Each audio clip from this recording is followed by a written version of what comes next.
గోవంత ముద్దాటలో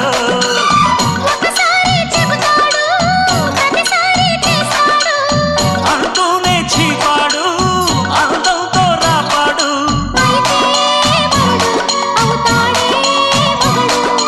అసలే రతివి అవుతావే సతివి ఘుమ్ ఘుమాయించు కొంచెం లవ్లగాయించు లంచం మన్మధించింది మంత్రం మంచం